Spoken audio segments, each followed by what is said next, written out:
A New York woman is suing Planned Parenthood after her abortion went terribly wrong. She claims the medical facility neglected to provide her proper medical care and instruction after a botched procedure. Former Texas Planned Parenthood director and founder and CEO of And Then There Were None, Abby Johnson, is with us now. Abby, thank you so much for coming on. I know you're obviously a very outspoken pro-life advocate at this time in your life. But if we could dive into this lawsuit, what it alleges here, 25-year-old Nakara Alston suffering a traumatic experience after receiving an abortion at New York's Upper Hudson Planned Parenthood. Can you tell us more about what happened? Sure. So this woman went and had an abortion performed, and Planned Parenthood claims that they went through and they pieced all of her baby back together, which is what they are supposed to do in what they call the POC lab. Now, POC stands for products of conception, and that is, of course, the baby. They are supposed to be looking for 2 arms, 2 legs, the head and the torso. They claim that that was done, and clearly it was not. So later on, this woman goes home and she just does not feel well. She continues to feel pregnant. She takes a pregnancy test. Sometime later, her pregnancy test comes back positive.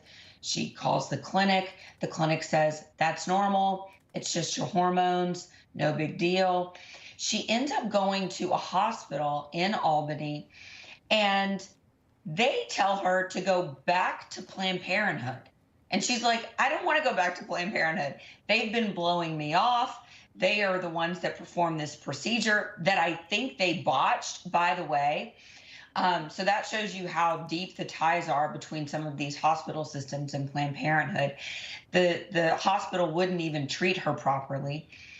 So later on, she starts having all of this bleeding. Every time she's going to the bathroom, she's having severe bleeding. She's clotting. She's having all of this tremendous pain.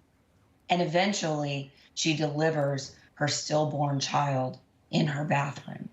And I mean, I can't even imagine how traumatic that was for this poor woman. And so now she is trying to hold Planned Parenthood accountable.